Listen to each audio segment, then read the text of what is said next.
முடியவே முடியாது. அமித்ஷாவிடம் பட்டென பேசிய எடப்பாடி. திக்கு தெரியாமல் தவிக்கும் டிடிவி, ஓபிஎஸ். 2026 சட்டப்பேரவை தேர்தலை முன்னிட்டு அதிமுக கூட்டணி தொடர்பான பேச்சுவார்த்தை தீவிரமாக நடந்து வருகிறது.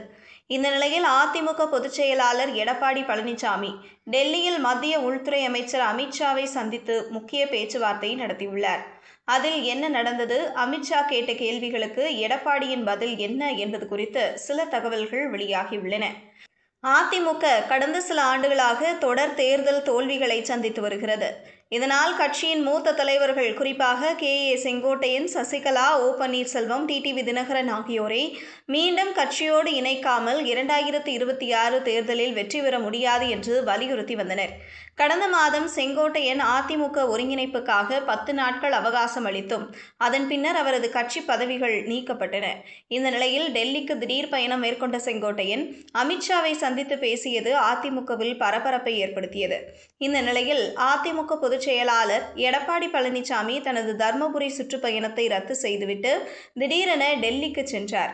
குடியரசு துணைத் தலைவர் சி.பி. ராதாகிருஷ்ணனை சந்தித்து வாழ்த்து தெரிவிப்பதற்காக எடப்பாடி பழனிசாமி செல்கிறார் என்றாலும் அவர் அமித்ஷாவைத்தான் சந்திக்கப் போகிறார் என அதிமுக வட்டாரங்கள் கூறின. இந்த நிலையில் சொன்னது போலவே திடீரென நேற்று முன்தினம் இரவு எடப்பாடி பழனிசாமி மத்திய உள்துறை அமைச்சரும் பாஜக மூத்த தலைவருமான அமித்ஷாவை சந்தித்து பேசினார். அதற்கு பிறகு நேற்று அமித்ஷாவை சந்தித்ததற்கான காரணம் குறித்து விளக்கி இருந்தார் எடப்பாடி பழனிசாமி. அதாவது, பசும்பொன் முத்துராமலிங்க தேவருக்கு பாரத ரத்னா விருது வழங்க வேண்டும் என்பதற்காக அதிமுக எம்.எல்.ஏக்கள் சென்று கடிதம் வழங்கியதாக கூறியிருந்தார். ஆனால் உண்மையில் அதிமுக விவகாரங்கள் தொடர்பாக அமித்ஷா சில கேள்விகளை கேட்டதாகவும் அதற்கு திட்டவட்டமாக எடப்பாடி பழனிசாமி பதிலளித்ததாக சொல்லப்படுகிறது. இந்த நிலையில் அமித்ஷா எடப்பாடியிடம் கேட்ட கேள்விகள் என்ன, அதற்கு எடப்பாடி பழனிசாமியின் பதில் என்ன என்பது குறித்த சில தகவல்கள் வெளியாகியுள்ளன. டெல்லியில் நடந்த சந்திப்பில் அமித்ஷா பழனிசாமியிடம் செங்கோட்டையனின் கோரிக்கை நியாயமானதே, சசிகலா தரப்பினரை மீண்டும் இணைப்பதில் உங்களுக்கு என்ன சிரமம் என கேட்டதாக தகவல் வெளியாகியுள்ளது. இதற்கு பதிலளித்த பழனிசாமி, அதிமுக ஆட்சியை கவிழ்க்கும் செயல்களில் ஈடுபட்டவர்களுக்கு கட்சியிலும் கூட்டணியிலும் இடமே இல்லை. அவர்கள் செய்த துரோகம் மன்னிக்க முடியாதது. அதிமுக தொண்டர்களின் மனநிலையையும் பாதிக்கும். எனவே சசிகலா, ஓபிஎஸ், தினகரன் ஆகியோரை கட்சியிலும் கூட்டணியிலும் சேர்க்க சாத்தியமில்லை என்று அமித்ஷாவிடம் தெளிவாக தெரிவித்ததாக கூறப்படுகிறது. தொடர்ந்து, சரி, கட்சியில் சேர்க்க வேண்டாம், ஆனால் பாஜகவுக்கு ஒதுக்கப்படும் தொகுதிகளில் அவர்களுக்கு உட்பிரிவு ஒதுக்கீடு வழங்கலாம். அதில் உங்களுக்கு ஏதேனும் எதிர்ப்பு இருக்கிறதா என்று அமித்ஷா கேட்டுள்ளார்.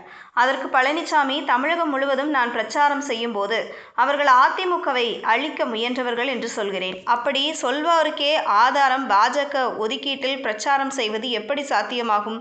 தொண்டர்களும் அதை பொறுக்க மாட்டார்கள். எனவே அதுவும் முடியாது என்று உறுதியான பதிலளித்துள்ளாராம்.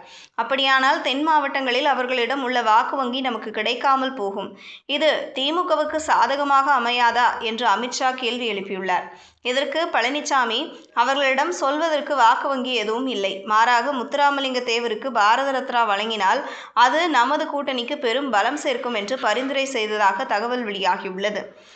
இந்த சந்திப்புக்கு பிறகு எடப்பாடி பழனிசாமி சென்னைக்கு வந்தார். ஆனால் விமான நிலையத்தில் தொண்டர்களையும் செய்தியாளர்களையும் சந்திக்காமல் நேரடியாக சேலம் சென்றுவிட்டார். இதனால் அவரை எதிர்பார்த்திருந்த ஆதரவாளர்களும் ஊடகவியலாளர்களும் ஏமாற்றமடைந்தனர். அதிமுகவில் இருந்து விலகிய முக்கிய தலைவர்கள் தற்போது திமுகவில் அமைச்சர்களாகவும் முக்கிய நிர்வாகிகளாகவும் வலம் வருகின்றனர். ஆனால் தனி கட்சி ஆரம்பித்த டிடிவி தினகரன், ஓபிஎஸ் ஆகியோர் பாஜகவை நம்பியிருந்த நிலையில் தற்போது எடப்பாடி அவர்களும் திக்கு தெரியாமல் திணறி வருகின்றனர். 2026 சட்டமன்ற தேர்தலில் 3ஆவதாக ஓர் அணியை அமைக்க அவர்கள் திட்டமிட்டு வருவதாக சொல்லப்படுகிறது.